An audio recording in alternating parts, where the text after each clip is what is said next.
So I apologize for the sound of the fan in the background if you can hear that, but just deal. I'm dealing. We can make it through this together.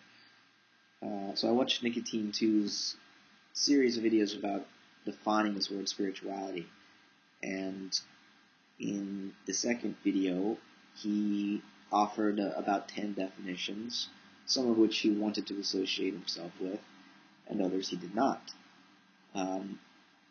Among those he did not was this sense of the spiritual being a mystical experience which is taken to have some sort of metaphysical implications or import.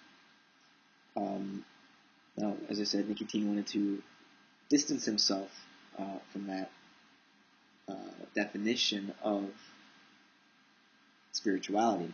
And I think the way he said it, it was as if he was assuming metaphysics is somehow obsolete, or anyone that is knowledgeable about modern science wouldn't need metaphysics anymore.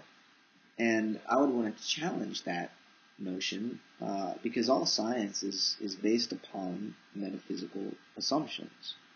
At least when scientific experiments are given interpretations. I just happen to be reading Thomas Kuhn's The Structure of Scientific Revolutions, and his argument is that science always takes place within certain paradigms, and paradigms are just the background assumptions about what the universe is like, which direct the sorts of questions that science asks, the sorts of experiments it performs, and it makes these paradigmatic assumptions without empirical evidence for it. And it's very simple to understand why this is the case. Any collection of facts is underdetermined as regards to the possible theories which can account for them.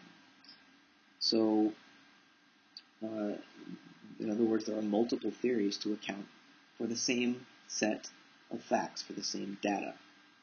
What particular paradigm or theory that science adopts to explain a set of facts depends on non-scientific, non-empirical, and often even unacknowledged, unconscious assumptions.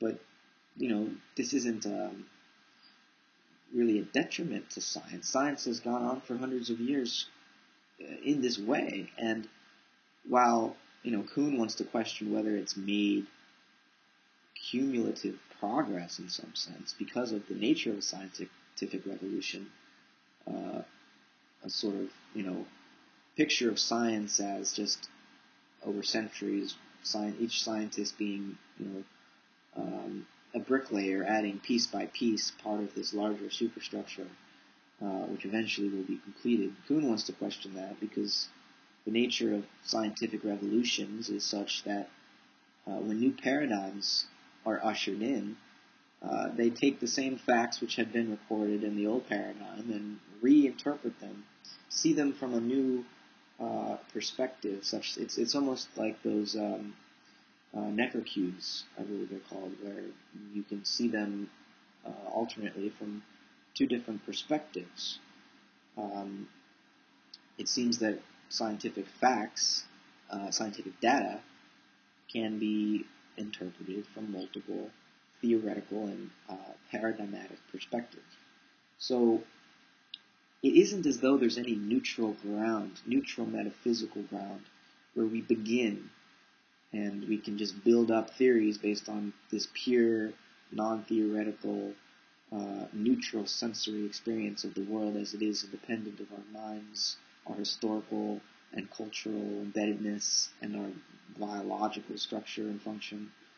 Our experience of the world is always already theory-laden, and as soon as we open our mouths to describe anything or explain anything, we're making metaphysical assumptions. Now, we can try to reflect upon these assumptions, and so become explicit about our metaphysics.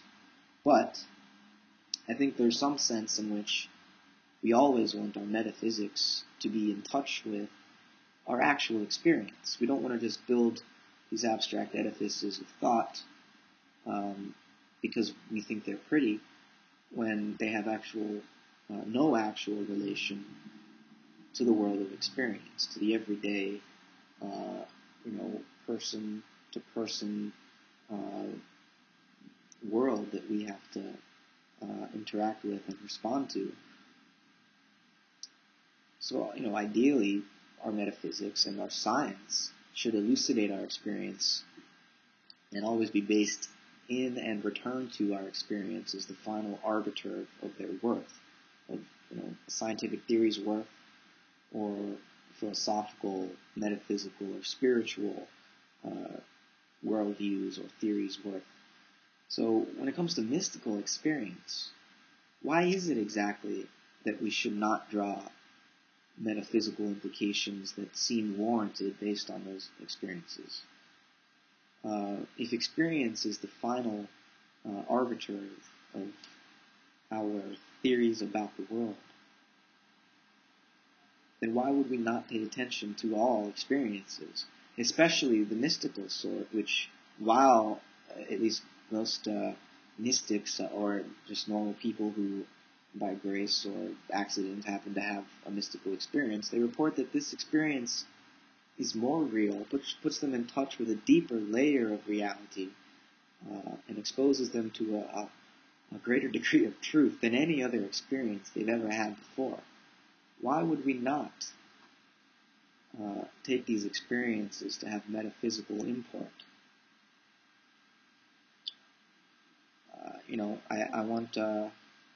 I would like to see Nicotine clarify this a bit, because materialism, while it may seem like common sense for an educated person today, it is itself a metaphysical belief system which leaves many facts, observed facts, unaccounted for and ignores them because they don't fit into its metaphysical construction.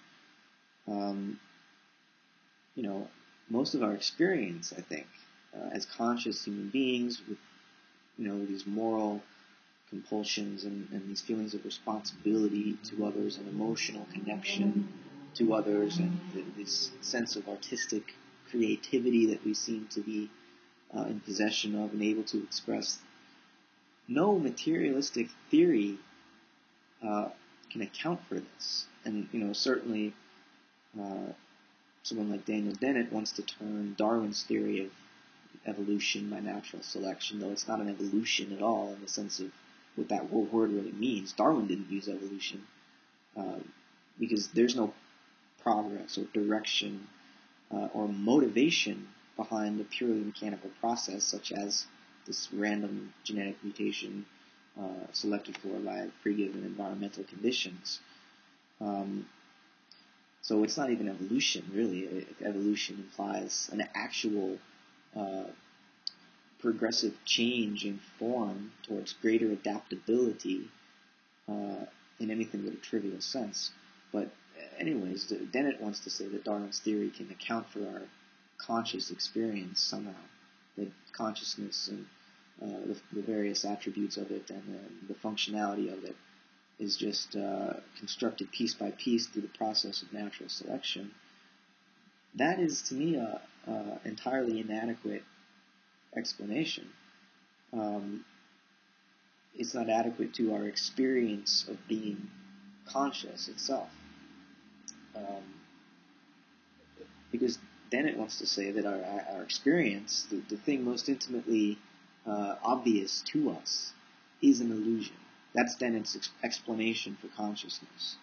The appearance of it is a product of Darwinian evolution, and it is, in its essence, just that, an appearance, an illusion.